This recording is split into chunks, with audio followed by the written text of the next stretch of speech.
নমস্কার বন্ধুরা, Neena kitchen home রেসিপিতে আপনাদেরকে সকলকে স্বাগত জানাই।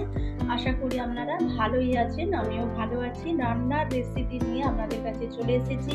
রেসিপির নাম হচ্ছে বাটা মাছের ঝোল। এখানে বাটা মাছের ঝোলটা বানানোর জন্য কি কি লাগে আপনাদেরকে আমি দেখাবো, বলবো। এখানে আমি বাটা মাছ নিয়ে নিয়েছি, আলু, বড়ি, পেঁয়াজ, আর এখানে মশলার জন্য নিয়েছি কালো জিরে, গোটা জিরে, কালো সর্ষে আর কাঁচা লঙ্কা। এটা আমি ভালো করে বেটে নেব। মাছেতে আমি নুন মাখিয়ে রেখেছি, হলুদটা দিয়ে রেখেছিলাম, হলুদটা এখনো মাখায়নি, হলুদটা আমি মাখিয়ে নিলাম।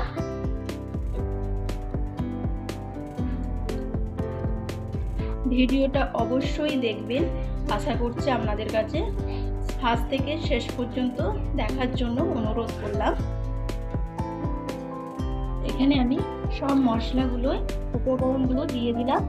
আগে ভালো করে ভেজে নেব, তারপরে আমি জল দেবো, বেটে নিয়ে আপনাদেরকে আমি দেখাবো।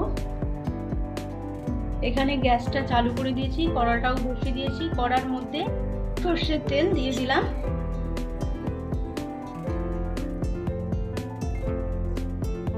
আলুগুলো ভেজে নেব।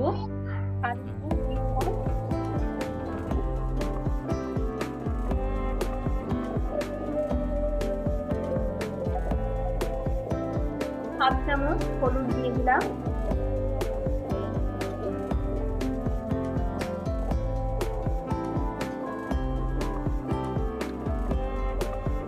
আলু একবারে লালচে লালচে করে ভেজে নেব।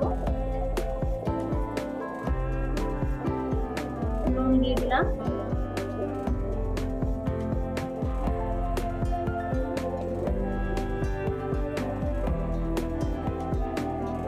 আলু ভাজা হয়ে গেছে, আমি এবারে জল দিয়ে দেবো। জল দিয়ে সেদ্ধ করে নেব আলুটাকে ভালো করে।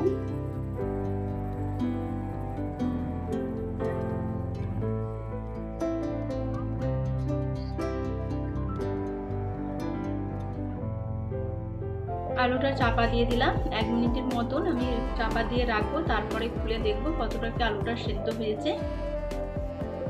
এখানে মশলাটা বাটা হয়ে গেছে।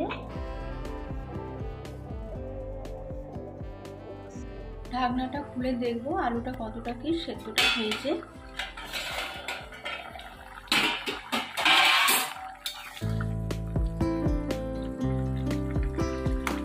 আলুটা সেদ্ধ হয়ে গেছে, আমি এবার একটা জায়গার মধ্যে ঢেলে নেব। বড়িগুলো ভেজে নেব। কড়ার মধ্যে আমি বড়িগুলো দিয়ে দিলাম।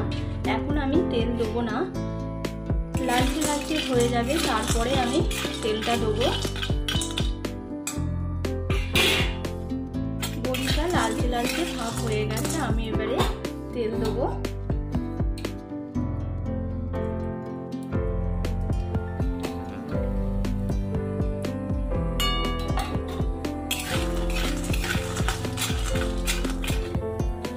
বড়িটা ভাজা হয়ে গেছে, আমি এবারে একটা জায়গার মধ্যে তুলে নেব।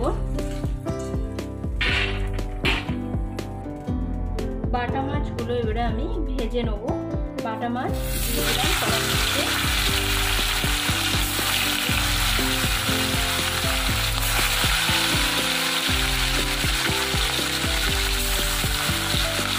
এক দিকটা ভাজা হয়ে গেছে, আর এক দিকটা ভেজে নেব।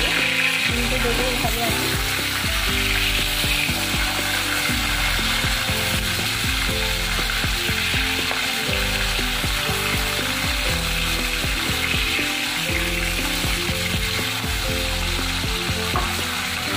মাছ ভাজা হয়ে গেছে, আমি এবারে একটা জায়গার মধ্যে তুলে নেব।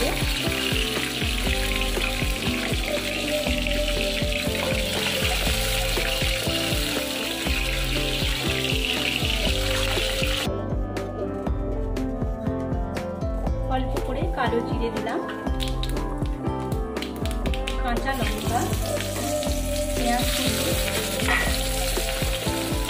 পেঁয়াজটা ভালো করে লাল লাল করে একদম ভেজে নেব।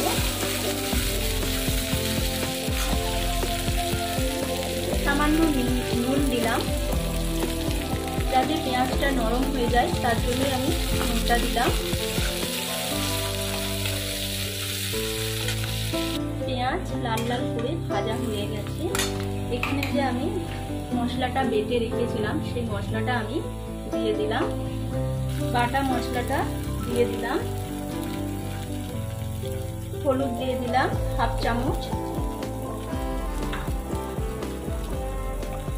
কাশ্মীরি লঙ্কা দিলাম হাফ চামচ, যাতে কালারটা একটু আসে তার জন্যই আমি কালারি লঙ্কাটা ব্যবহার করলাম। দিয়ে ভালো করে মশলাটাকে কষে নেব। সামান্য জল দিলাম।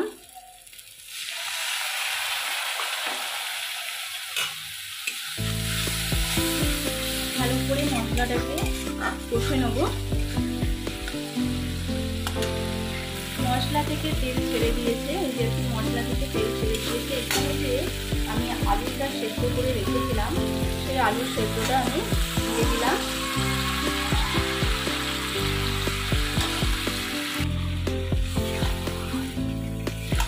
আলুর সঙ্গে মশলার সঙ্গে ভালো করে কষে নেব।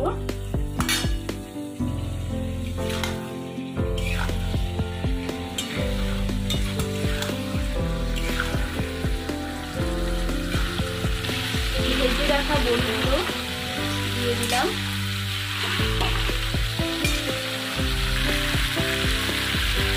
এখানে জলটাও দিয়ে দিলাম, গরম জলটা।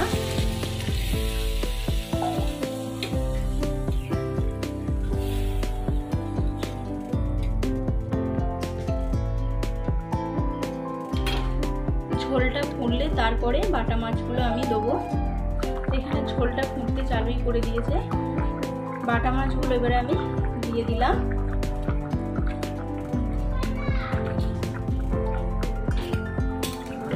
আপনারা অবশ্যই বাড়িতে বানাবেন বাটা মাছের ঝোল। গরম ভাত দিয়ে তো দারুণ খেতে লাগে। আর এইভাবেই বানানোর চেষ্টা করবেন। অবশ্যই ভিডিওটা দেখবেন, ফলো করবেন। বাটা মাছের ঝোল এখানে হয়ে গেছে। আর দেখুন কত সুন্দর টকবক করে ফুটতে চালু করে দিয়েছে। আপনারা অবশ্যই বানাবেন আলু দিয়ে বড়ি দিয়ে বাটা মাছের ঝোল। আর ভালো লাগলে অবশ্যই লাইক কমেন্ট করে জানাবেন মিনা কিচেন হোম রেসিপিতে। আমি এবারে গ্যাসটা অফ করে দিলাম।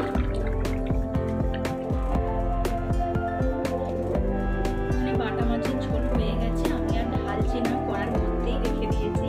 তো আপনারা অবশ্যই লাইক কমেন্ট করে জানাবেন মিনা কিচেন হোম রেসিপিতে। আর এই পর্যন্তই। ভালো থাকবেন, সুস্থ থাকবেন, সাবধানে থাকবেন। নমস্কার।